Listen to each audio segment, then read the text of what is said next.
আসসালামু আলাইকুম। আজকে বাংলাদেশের ডু অর ডাই ম্যাচ। এই ম্যাচ আফগানিস্তান ভার্সেস বাংলাদেশ। আফগানিস্তানের সাথে যদি বাংলাদেশ জিততে পারে সেক্ষেত্রেই সুপার ফোরে যাওয়ার একটা চান্স আছে।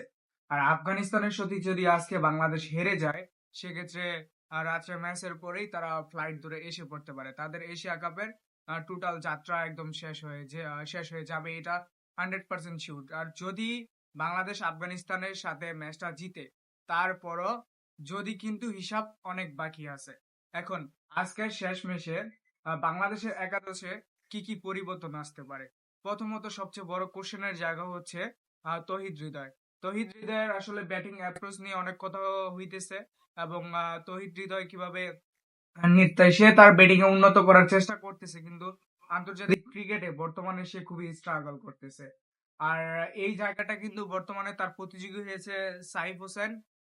সাইফ কিন্তু খুবই ভালো একটা নেদারল্যান্ডের লগে ম্যাচ খেলেছে, সেজন্য তাওহিদ হৃদয়ের জায়গাটা কিন্তু নড়বড়ে হয়েছে এবং এই ম্যাচে যতটুকু সম্ভাবনা বা যতটুকু দেখা যায় তাওহিদ হৃদয়ের জায়গাটা ছেড়ে দিতে হবে সাইফ হোসেনের জন্য। দ্বিতীয়ত জায়গাটা শরীফুলের জায়গায় আজকে বাংলাদেশের ম্যাচে আসবে তাসকিন আহমেদ। তাসকিন আহমেদের কিন্তু আফগানিস্তানের সাথে খুবই ভালো পারফরমেন্সের রেকর্ড আছে এবং কি শরীফুল ইসলাম গত ম্যাচে তেমন একটা ভালো পারফর্ম করতে পারে নাই। এখন তাসকিন আহমেদ ইন করবে এবং আরেকটি খুব বড় জায়গা হচ্ছে কোশ্চেনের যে রিশাদ হোসেনের জায়গায় নাসুম আহমেদ আসতে পারে। এই একাদশে তিনটি পরিবর্তন আসতে পারে।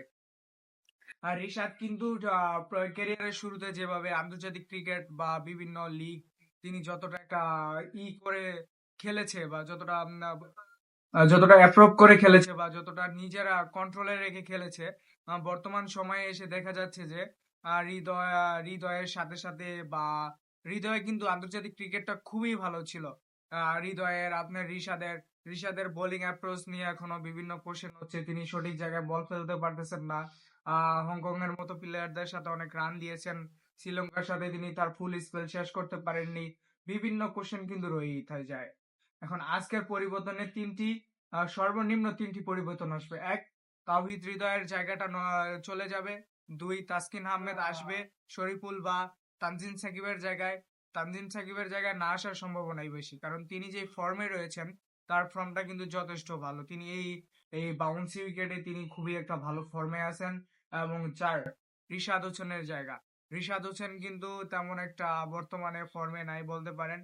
দুইটি ম্যাচ খেলেছে, দুইটি উইকেট পেয়েছে। তার মধ্যে দুইটিও হংকং এর বিরুদ্ধে উইকেট ছিল, তাও লাস্টের 2 বলে 2টা উইকেট। এবং রিশাদ হোসেনের জায়গায় নাসুম আহমেদ কামব্যাক করবে। নাসুম আহমেদ কামব্যাক করলে নাসুমে আফগানিস্তানের সাথে ভালো খেলার একটা সম্ভাবনা আছে, তিনি যদি ভালো খেলেন। সর্বশেষ কথা হলো যে একাদশ নিয়েই বাংলাদেশ টিম আজকে মাঠে নামুক, এই ম্যাচটা জিততে হবে। আর এই ম্যাচটা যদি না জিততে পারে বাংলাদেশ ক্রিকেট দল, সেক্ষেত্রে আজকেই বাংলাদেশের এশিয়া কাপ মিশন শেষ। আর যদি এই ম্যাচটা জিততে পারে বাংলাদেশ, তাহলে যদি কিন্তুর উপর বাংলাদেশের সমীকরণ টিকে থাকবে এবং বাংলাদেশের সুপার ফোর টিকে থাকবে।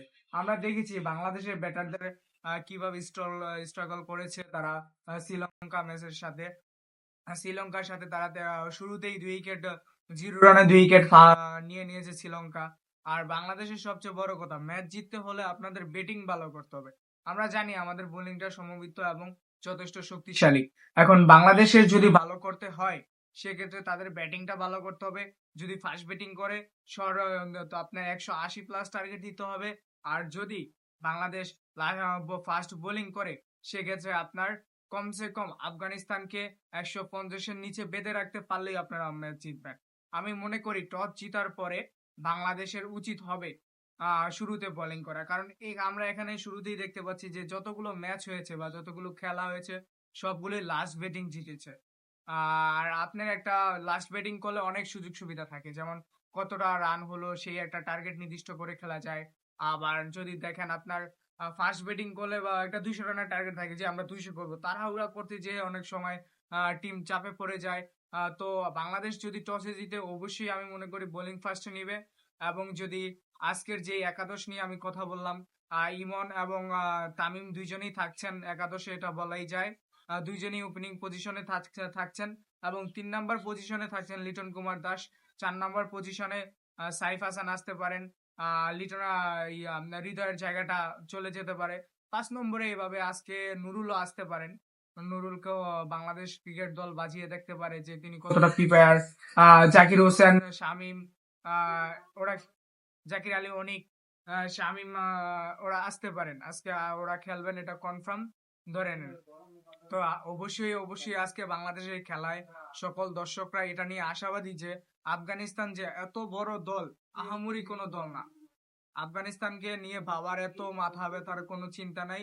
বাংলাদেশ ক্রিকেট টিম যতই খারাপ সময় পার করতেছে বা করুক না কেন, এক ম্যাচ খারাপ করেছে, ইনশাল্লাহ আজকের ম্যাচে বাংলাদেশ ক্রিকেট টিম কামব্যাক করবে এবং আফগানিস্তানকে খুব বড় ব্যবধানে হারাবে।